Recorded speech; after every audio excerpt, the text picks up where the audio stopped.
Halo guys, gimana kabar kalian? Gue Ryan JR. Gue berharap dan gue selalu berdoa untuk kebaikan kalian semuanya. Guys, beberapa waktu terakhir ini banyak trends di mana masyarakat kita berbondong-bondong menggunakan lembaga pembiayaan syariah dengan alasan menjauhi yang namanya riba. Nah, dalam Islam sendiri memang riba itu benar-benar dilarang. Jadi, buat mereka yang biasanya baru hijrah ataupun memang mendalami Islam secara keseluruhan, itu bersegera mungkin melepaskan dari yang namanya riba. Nah, sebenarnya perbedaan di mana dan bagaimana sih caranya untuk kita bisa mendapatkan kredit dengan lembaga pembiayaannya itu bank syariah atau sesuai dengan syariat Islam. Gue punya informasi lengkapnya. Jangan kemana-mana. Buat lo yang baru nemuin channel gue dan belum subscribe, jangan lupa untuk subscribe dulu. Kita lanjut setelah pesan-pesan berikut ini.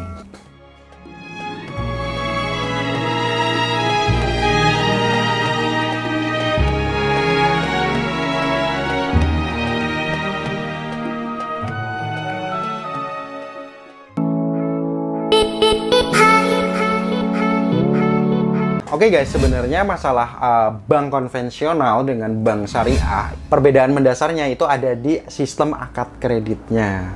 Jika bank konvensional berbasis bunga, segala macamnya itu tolak ukurnya adalah bunga, tapi kalau bank syariah mereka mengutamakan syariat, artinya aturan-aturan agama yang memang sudah diatur dalam cara transaksi seperti itu. Jadi perbedaan mendasarnya di situ.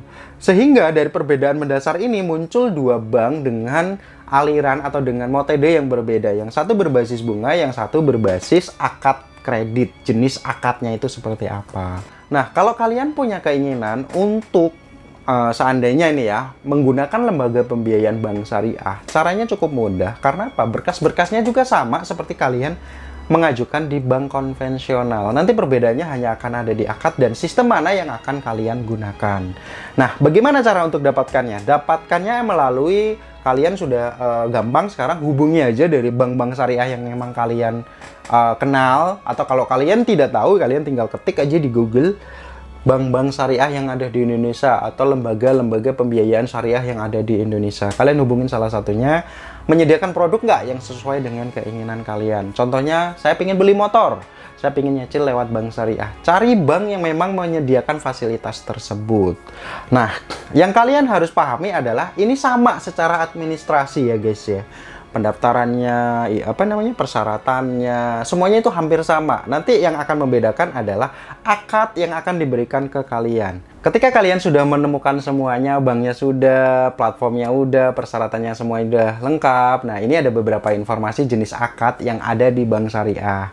Yang pertama itu mereka menyebutnya dengan istilah murabahah ya. Jadi yang pertama ini mereka menyebutnya istilahnya adalah murabahah. Murabahah ini sebenarnya dalam bahasa Arab ya. Kalau kita artikan dalam Indonesia ya sebenarnya itu agak ya sama aja seperti itu, bahwa murabahah ini adalah pihak bank bertindak sebagai pembeli barang yang ingin kita beli. Setelah itu bank akan menaikkan barang yang sudah dia beli. Dari kenaikan harga barang tersebut dijual lagi ke kita.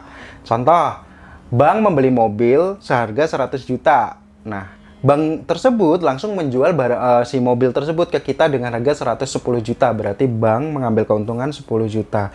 Nah, total harga jadi 110 juta. 110 juta ini kita yang akan membeli lagi ini. Tinggal kesepakatan mau diangsur atau mau cash atau mau bagaimana. Yang pasti biasanya diangsur. Oke, diangsur berapa lama? 12 tahun. 12 tahun. 12 bulan contohnya. Ya udah, tinggal 110 dibagi 12. Tidak kena bunga, tidak kena apa ya.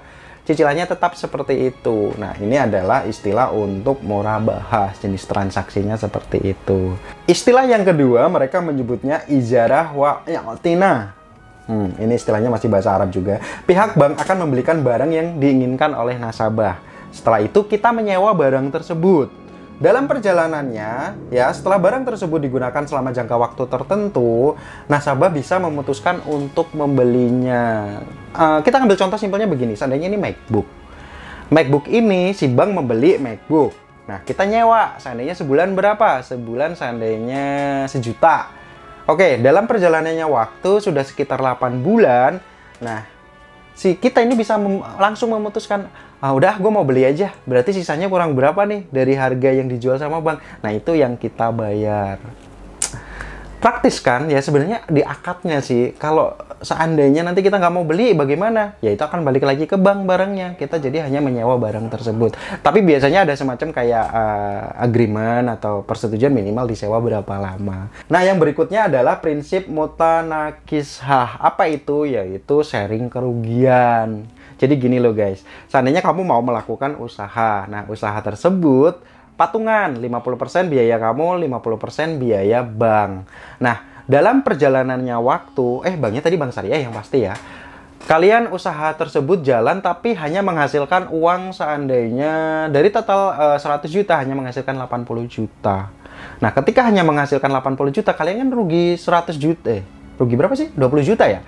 Nah, rugi 20 juta ini yang ditanggung oleh kedua belah pihak. Ijabnya seperti itu. Nah, kalau keuntungan bagaimana ya? Keuntungan dibagi dua juga sama dengan para pihak. Adil sih, tapi ya makanya persyaratannya untuk di kita bank syariah masih cukup sulit sih. Kalau di bank konvensional kan enggak. Ketika kalian minjem 100 juta, kalian rugi ya kalian harus tetap balik 100 juta. I don't care, kata bank. Ya nggak sih, Bill? Jadi, ini adalah perbedaan-perbedaan dasar dari bank syariah. Prinsipnya bank syariah itu adalah menjalankan bisnis secara halal menurut ajaran Al-Quran dan Al-Hadis. Pokoknya buat lo yang memang benar-benar pengen mengajukan pinjaman syariah, caranya cukup mudah. Gua ringkas sedikit, kalian datang ke bank, minta produknya atau tanya produknya ada apa enggak seperti yang kalian inginkan. Tinggal proses akad kredit. Akad kredit mana yang pas buat sesuai dengan pinjaman kalian. Oke guys, semoga ini memberikan informasi buat kamu yang masih bingung mencari-cari bagaimana sih proses cara bank syariah meng-approve pinjaman kalian. Gua Ryan JR, semoga informasi ini membantu. Gue ingetin lagi buat kalian yang belum subscribe untuk subscribe dulu. Kita jumpa lagi di informasi review dan rekomendasi berikutnya. Dah.